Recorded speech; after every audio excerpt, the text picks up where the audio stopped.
आपण एका गोष्टीची कल्पना करूया. हं, समजा एका अतिशय मोठ्या आणि नामांकित कंपनीच्या मुख्य कार्यकारी अधिकारी म्हणजे सीईओ पदावर कोणाची तरी नेमणूक झालीये. म्हणजे अगदी सर्वोच्च पद. अगदी. एक भली मोठी कॅबिन मिळते, दारावर नावाची पाटी लागते, अगदी उत्साहात कामाला सुरुवात होते. हं. पण जेव्हा कंपनीच्या विकासासाठी एखादा निर्णय घेण्याची वेळ येते, तेव्हा अचानक सांगितलं जातं की तुम्हाला 1 रुपयाही खर्च करण्याचा अधिकार नाहीये. बापरे. आणि साहजिकच इथले कर्मचारी सुद्धा तुमचे नाहीत तर जुन्या मालकाचेच आदेश ऐकतील असंही सांगितलं जात असेल. हो, नेमकं हेच. आता अशा परिस्थितीत काय करायचं? हे ऐकायला एखादी काल्पनिक कथा वाटू शकते, पण 1919 मध्ये ब्रिटिशांनी गव्हर्नमेंट ऑफ इंडिया ॲक्ट म्हणजेच मॉन्टेगो चेम्सफोर्ड सुधारणांच्या नावाखाली तत्कालीन भारतीय नेत्यांसोबत नेमकं हेच केलं होतं. खरे. आणि आजच्या या सखोल चर्चेमध्ये आपण याच कायद्याच्या मुळाशी जाणार आहोत. कारण आज आपल्याकडे या विषयावरचे अनेक मूळ दस्तऐवज, ब्रिटिश संसदेतील नोंदी आणि तत्कालीन भारतीय नेत्यांच्या भाषणांचे संदर्भ उपलब्ध आहेत. हो ना?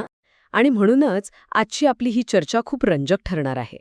म्हणजे ब्रिटिशांचा असा दावा होता की या सुधारणांचा मुख्य उद्देश भारतीयांना सरकारमध्ये प्रतिनिधित्व देणे हा आहे. पण तरीही हसन इमाम यांच्या नेतृत्वाखालील काँग्रेसने या कायद्याला अत्यंत स्पष्ट शब्दांत निराशाजनक का म्हटलं. आणि लोकमान्य टिळकांनी तर याला सूर्याविना पहाट असं संबोधलं होतं. हो, बरोबर. सूर्यरहित पहाट.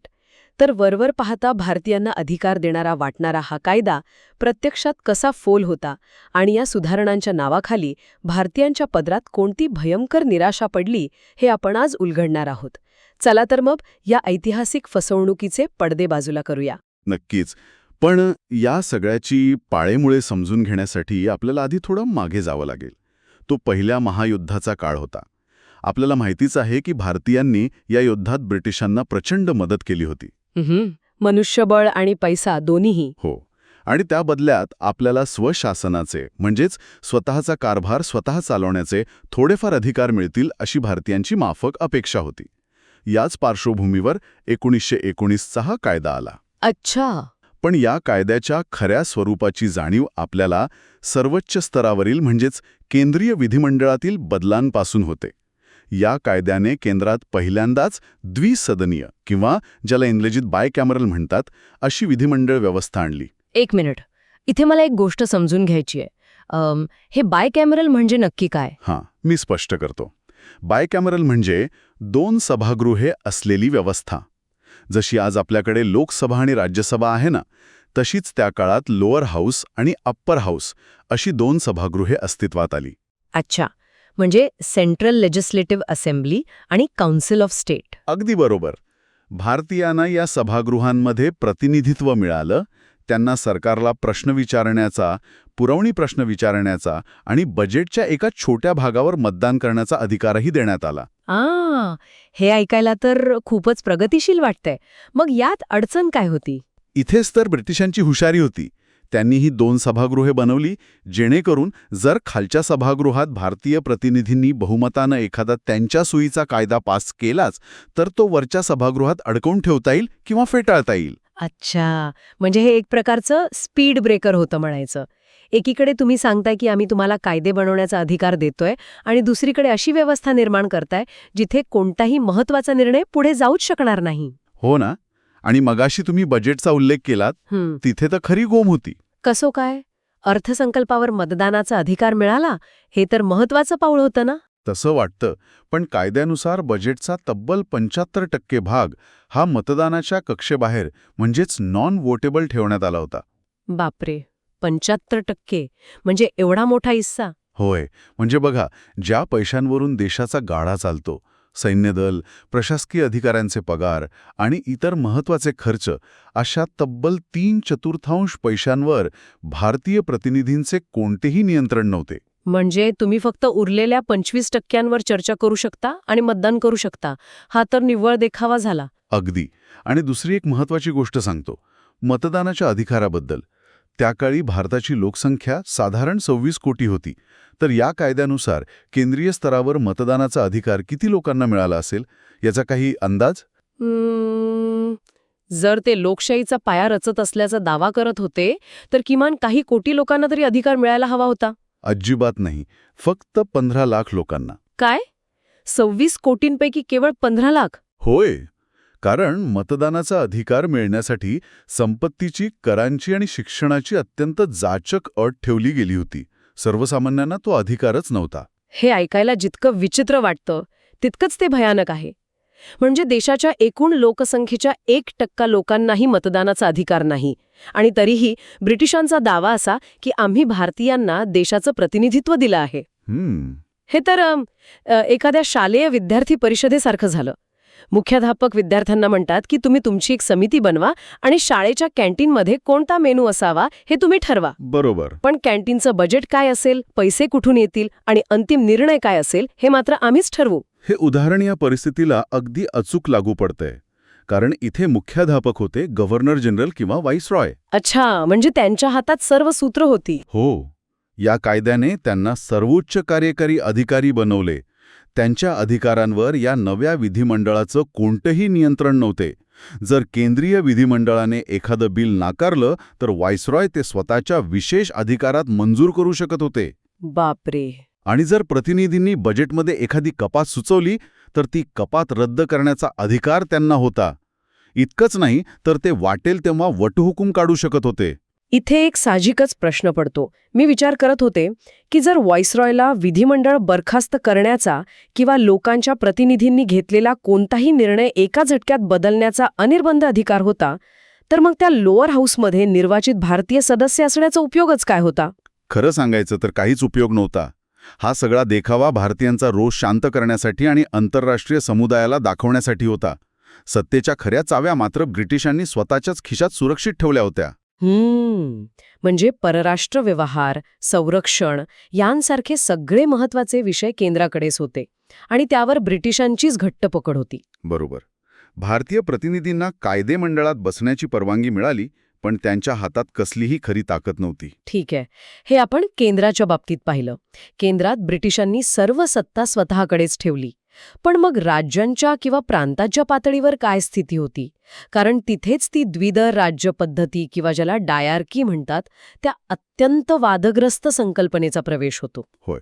आणि या व्यवस्थेने प्रशासनाचा जो काही खेळखंडोबा केला तो समजून घेणं खूप गरजेचं आहे. प्रांतिक पातळीवर या कायद्याने 8 प्रांतांमध्ये जसे की बॉम्बे, मद्रास, बंगाल इथे द्विदल राज्य पद्धती लागू केली. डायआर्की. डायआर्की हा शब्द मुळात 2 सत्ता किंवा दुहेरी शासन या अर्थाने वापरला जातो. यात प्रशासकीय विषयांची विभागणी 2 याद्यांमध्ये केली गेली. पहिली यादी होती राखीव म्हणजेच रिझर्व्ड आणि दुसरी होती सोपविलेले म्हणजेच ट्रान्सफर्ड विषय. नावांवरूनच थोडा अंदाज येतोय. म्हणजे जे महत्वाचं आहे ते त्यांनी राखून ठेवलं असणार आणि जे डोकेदुखीचं आहे ते भारतीयांवर सोपवलं असणार. मी बरोबर ओळखलं? अगदी अचूक. कायदा, वसूव्यवस्था, पोलीस, अर्थखाते, जमीन महसूल हे सगळे अत्यंत महत्वाचे आणि पैशांशी संबंधित विषय राखीव यादीत ठेवले गेले. हे थेट प्रांताचा गव्हर्नर आणि त्याच्या ब्रिटिश अधिकाऱ्यांच्या नियंत्रणात होते. अच्छा. आणि सोपवलेले विषय? शिक्षण, सार्वजनिक आरोग्य, शेती यांसारखे विषय सोपविलेल्या यादीत टाकून ते भारतीय मंत्र्यांकडे दिले गेले. हे मंत्री प्रांतिक विधिमंडळातून निवडलेले असत. मला इथे एक गोष्ट खरंच समज नाहीये. जर त्यांनी भारतीयांना आरोग्यमंत्री किंवा शिक्षण मंत्री बनवलं तर मग रुग्णालय आणि शाळा चालवण्यासाठी लागणारा पैसा का दिला नाही? यात ब्रिटिशांचा नक्की काय फायदा होता? तसं पाहायला गेलं तर हा एक अत्यंत पद्धतशीरपणे रचलेला सापळा होता. ब्रिटिशांना अत्यंत हुशारीने महसूल स्वतःकडे ठेवायचा होता आणि आरोग्य, शिक्षण भारतीयांना द्यायचे होते. का? म्हणजे जबाबदारी ढकलायची होती का? हो ना. कारण जर प्लेगची साथ आली किंवा शाळांची दुर्दशा झाली तर जनता ब्रिटिशांना नाही तर भारतीय मंत्र्यांना दोष देईल. हा भारतीयांना प्रशासकीयदृष्ट्या नालायक ठरवण्याचा आणि त्यांच्यावर अपयशाचे खापर फोडण्याचा एक डाव होता. अरे बापरे.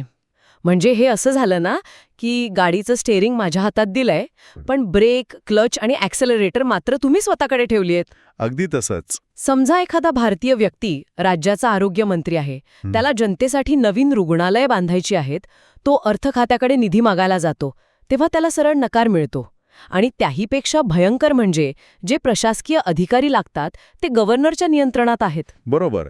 ते ICS अधिकारी या भारतीय मंत्र्यांचं ऐकतच नसत.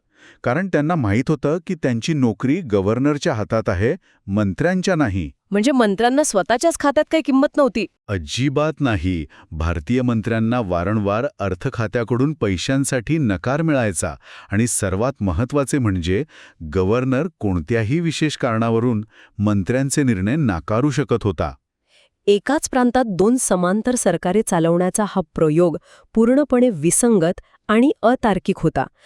अशा या तकलादू व्यवस्थेमुळे भारतीय नेत्यांचा जो अपेक्षाभंग झाला, त्याचे पडसाद देशाच्या राजकीय वातावरणात कसे उमटले.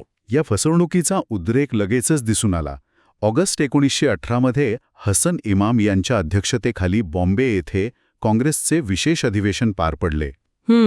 या अधिवेशनात या सुधारणांचा मसुदा बारकाईने तपासण्यात आला आणि त्याला स्पष्टपणे निराशाजनक आणि असमाधानकारक ठरवून खऱ्या स्वशासनाची मागणी करण्यात आली. आणि लोकमान्य टिळकांनी तर याला सूर्याविना पहाट म्हटलं होतं, हे आपण पाहिलंच. हो, टिळकांसारख्या प्रखर राष्ट्रवादी नेत्याला या कायद्याचा फोलपणा लगेच लक्षात आला.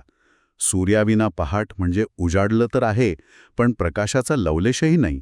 ॲनी बेझंट यांनी तर अत्यंत परखडपणे मांडले की हे अधिकार इंग्लंडने देण्यास आणि भारताने स्वीकारण्यास अयोग्य आहेत. अच्छा, पण काही नेते याला पाठिंबा देत होते ना? हो, अपवाद होते. सुरेंद्रनाथ बॅनर्जींसारख्या काही मवाळ नेत्यांचा गट या प्रस्तावांना स्वीकारून जे मिळतंय ते पदरात पाडून घेण्याच्या बाजूने होता. पण बहुतांश नेते संतप्त झाले होते. पण मला या कायद्याच्या सामाजिक परिणामांबद्दल थोडं विचारायचंय. आपण मगाशी पाहिलं की फक्त 15 लाख लोकांना मतदानाचा अधिकार मिळाला होता. या अत्यंत मर्यादित आणि सदोष निवडणुकांचा समाजावर काय परिणाम झाला? त्याचे अत्यंत विदारक परिणाम झाले. या कायद्याने 1909 मध्ये सुरू झालेल्या जातीय आधारावरील निवडणूक पद्धतीचा अधिक विस्तार केला. म्हणजे कम्युनल रिप्रेझेंटेशन. होय, आता फक्त मुस्लिमांनाच नाही तर शीख, ख्रिश्चन, अँग्लो इंडियन यांनाही स्वतंत्र मतदारसंघ देण्यात आले. म्हणजे समाजात फूट पाडण्याचीही आणखी एक सोय. अगदी तसंच. जेव्हा अधिकार अत्यंत मर्यादित असतात आणि ते मिळवण्यासाठी जातीच्या किंवा धर्माच्या आधारावर लढावा लागते, तेव्हा समाजात जातीयवाद वाढीस लागतो. म्हणजे राजकारणी केवळ त्यांच्या स्वतःच्या गटाला खुश करण्यासाठी भाषणे देऊ लागली असतील. बरोबर. सत्तेच्या या मर्यादित वाट्यासाठी संघर्ष सुरू झाला आणि परिणामी 1922 ते 1927 दरम्यान भारतात जातीय दंगलींमध्ये प्रचंड मोठी वाढ झाली. समाजात एक प्रकारची दुही माजली. हे ऐकताना खरंच खूप चीड येते. म्हणजे इंग्रजांनी दिलेला हा सुधारणांचा तुकडा भारतीयांना प्रशासकीय कामाची माहिती देण्यासाठी नव्हता, तर त्यांना एकमेकांत लढवायसाठी टाकलेली ठिणगी होती. पण मग भारतीयांनी यावर काहीच उपाय शोधला नाही का? हे असंच चालू दिलं? नाही, भारतीयांनी याला चोख उत्तर दिलं. आणि ते कसं हे पाहणं खूप रंजक आहे. 1923 मध्ये स्वराज्य पक्षाची स्थापना झाली. या नेत्यांनी ठरवलं की आपण या निवडणुकांवर बहिष्कार टाकण्यापेक्षा निवडून जाऊन आतूनच ही व्यवस्था मोडीत काढूया. अच्छा, म्हणजे सिस्टममध्ये घुसून सिस्टम हॅक करायची. अगदी बरोबर. स्वराज्य पक्षाच्या नेत्यांनी बॉम्बे आणि सेंट्रल प्रोव्हिन्सेसमध्ये निवडणुका जिंकल्या आणि विधिमंडळात प्रवेश केला. तिथे गेल्यावर त्यांनी या द्विदल व्यवस्थेत जाणीवपूर्वक अडथळे निर्माण करण्यास सुरुवात केली. त्यांनी नक्की काय केलं? त्यांनी भारतीय मंत्र्यांचे पगार मंजूर करण्याचे प्रस्तावच रोखून धरले. अर्थसंकल्पातील तरतुदींना सातत्याने विरोध केला. त्यांनी दाखवून दिलं की ही तथाकथित लोकशाही व्यवस्था चालवणे अशक्य आहे. क्या बात आहे. शेवटी परिस्थिती इतकी हाताबाहेर गेली की गव्हर्नर्सना ही व्यवस्था मोडीत काढून सर्व अधिकार पुन्हा स्वतःकडे घ्यावे लागले. आणि तिथेच ब्रिटिशांचा खरा हुकुमशाही चेहरा जगासमोर उघडा पडला. म्हणजे जे ब्रिटिश आम्ही भारतीयांना सत्ता चालवायला शिकवतोय असा आव आणत होते, त्यांनाच स्वतःची व्यवस्था गुंडाळून ठेवावी लागली. हो ना. पण या सगळ्या अस्वस्थतेच्या वातावरणात ब्रिटिशांना हे माहीत होतं की भारतीय जनता शांत बसणार नाही. हे प्रशासकीय अपयश भारतीयांमध्ये असंतोष निर्माण करत होतं. हो, त्यांना याची पूर्ण जाणीव होती. आणि म्हणूनच या असंतोषाला चिरडण्यासाठी त्यांनी सुधारणांच्या नावाखाली दिलेल्या अधिकारांपेक्षा कितीतरी पटीने भयंकर असा एक कायदा गुप्तपणे तयार ठेवला होता. तो म्हणजे राऊलेट ॲक्ट.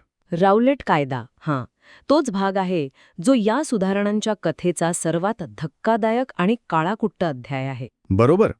पहिल्या महायुद्धाच्या काळात राष्ट्रवादी नेत्यांवर झालेली दडपशाही सुरूच होती. मौलाना अबुल कलाम आझाद यांच्यासारख्या अनेक राष्ट्रवादी नेत्यांना तुरुंगात डांबण्यात आले होते. सरकारला हे पूर्णपणे माहीत होते की या नाममात्र सुधारणांवर नेते अजिबात समाधानी होणार नाहीत. देशात पुन्हा एकदा मोठा असंतोष उभाळून येईल याची त्यांना भीती होती. अगदी. त्यामुळे त्या संभाव्य बंडाला चिरडून टाकण्यासाठी सरकारने स्वतःला अमर्याद अधिकार देण्याचे ठरवले आणि त्यातूनच मार्च 1919 मध्ये रॉलेट कायद्याचा जन्म झाला. ज्याला भारतीय इतिहासात काळा कायदा म्हटलं जातं. हा असा कायदा होता ज्याने खऱ्या अर्थाने भारतीयांचा अंतिम विश्वासघात केला. होय. आणि या कायद्याच्या संमतीची प्रक्रिया बघा. केंद्रीय विधान परिषदेतील प्रत्येक भारतीय सदस्याने या कायद्याला कडाडून विरोध केला होता. एकाही भारतीय नेत्याचा याला पाठिंबा नव्हता. तरीही ब्रिटिशांनी त्यांच्या बहुमताच्या जोरावर हा कायदा बळजबरीने मंजूर करून घेतला. पण मला सांगा, त्या कायद्यात असं काय भयंकर होतं ज्यामुळे संपूर्ण देशात इतका प्रखर विरोध होत होता? या कायद्यानुसार सरकारला कोणत्याही भारतीय व्यक्तीला कोणताही खटला न चालवता, न्यायालयात उभे न करता, केवळ संशयावरून अमर्याद काळासाठी तुरुंगात डांबण्याचा अधिकार मिळाला. म्हणजे न्यायालयात आपली बाजू मांडण्याची संधीच नाही. अजिबात नाही. ब्रिटनमध्ये स्वतःच्या भूमीवर हेबियस कॉर्पसच्या अधिकाराला नागरी स्वातंत्र्याचा पाया मानले जाते. हेबियस कॉर्पस म्हणजे कोणत्याही व्यक्तीला विनाचौकशी आणि विनाकारण अटकेत ठेवता येत नाही, त्याला 24 तासांच्या आत न्यायालयात हजर करावे लागते. बरोबर. पण भारतात मात्र याच राऊलेट कायद्याने भारतीयांचा हा मूलभूत अधिकारच स्थगित करून टाकला. पोलिसांना केवळ संशय आला तरी ते कोणालाही उचलून थेट तुरुंगात टाकू शकत होते. म्हणजे एकीकडे तुम्ही आम्हाला कायदेमंडळात बसवून कायदा कसा बनवायचा याचे धडे देत असल्याचं नाटक करताय आणि दुसरीकडे आमचे जगण्याचे मूलभूत अधिकारच एका झटक्यात काढून घेताय. हाच तो विरोधाभास.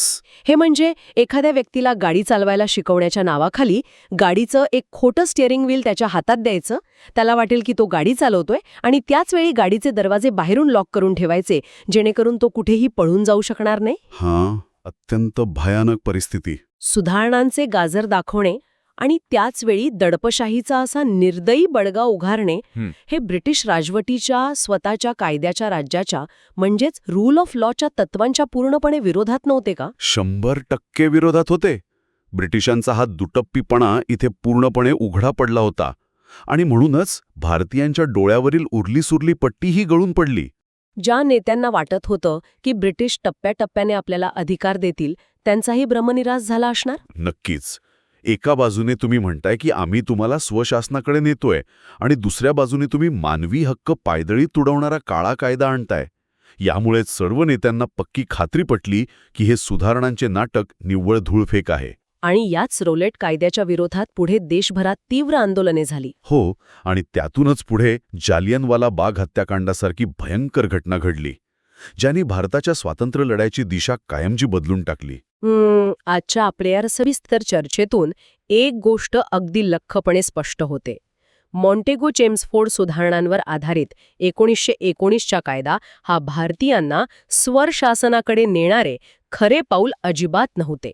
मुळीच नाही. केंद्रातील ते नाममात्र अधिकार आणि बजेटवरील 75% निर्बंध, प्रांतांमधील ती फोल ठरलेली द्विदल राज्य पद्धती जिथे मंत्र्यांकडे जबाबदारी होती पण तिजोरीच्या चाव्या मात्र ब्रिटिशांकडे होत्या, आणि या सगळ्यावर कडी करणारा तो जुलमी राऊलेट कायदा. होय. या सर्व कारणांमुळेच भारतीय नेत्यांनी या कायद्याला अत्यंत योग्य शब्दांत निराशाजनक आणि सूर्यरहित पहाट म्हटले होते. आणि या इतिहासातून आजच्या काळातही आपल्याला एक खूप मोठा आणि महत्त्वाचा धडा मिळतो. तो कोणता?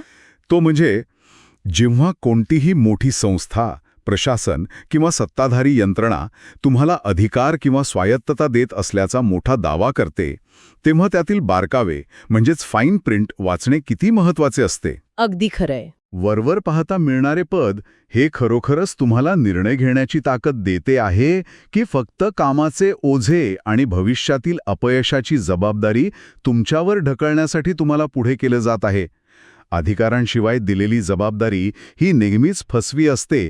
हा या संपूर्ण घटनाक्रमाचा सर्वात मोठा धडा आहे. हे खरंच खूप विचार करायला लावणार आहे. आपण आजच्या सखोल चर्चेच्या शेवटी आलो आहोत, पण जाता जाता या संपूर्ण ऐतिहासिक माहितीवर आधारित एका गोष्टीचा नक्की विचार करायला हवा. हो, नक्कीच. जर ब्रिटिश सरकारने या पोकळ सुधारणांसोबतच राऊलेट कायद्याचं हत्यार उगारण्याची घाई केली नसती तर काय झालं असतं? हा एक खूप रंजक प्रश्न आहे. म्हणजे कदाचित त्या काळातल्या मवाळ भारतीय नेत्यांनी ती सदोष द्विदल पद्धतही कशी तरी चालवून नेण्याचा, त्यातूनच काहीतरी मार्ग काढण्याचा प्रयत्न केला असता का? तशी शक्यता नाकारता येत नाही. की 1919च्या या कायद्याची प्रशासकीय रचनाच मुळात इतकी कुटील आणि भारतीयांना अपयशी ठरवणारी होती की त्यामुळे भारतीय जनतेला या थोड्याफार सुधारणांच्या तुकड्यांवर समाधान न मानता पूर्ण स्वातंत्र्याच्या म्हणजे स्वराज्याच्या आक्रमक मागणीकडे जाण्याशिवाय दुसरा कोणताही मार्ग उरलाच नसता. अगदी बरोबर. हा खरंच विचार करण्यासारखा मुद्दा आहे. जेव्हा आपल्याला कळतं की ज्या माईकसमोर आपण बोलत आहोत त्याची वायरच जोडलेली नाहीये, तेव्हा आपण तो माईक दुरुस्त होण्याची वाट पाहत बसत नाही. आपण थेट ती बैठकच सोडून स्वतःचा आवाज बुलंद करण्यासाठी नवं व्यासपीठ तयार करण्याचा निर्णय घेतो. भारतीयांनीही नेमकं तेच केलं. हा विचार नक्कीच करूया.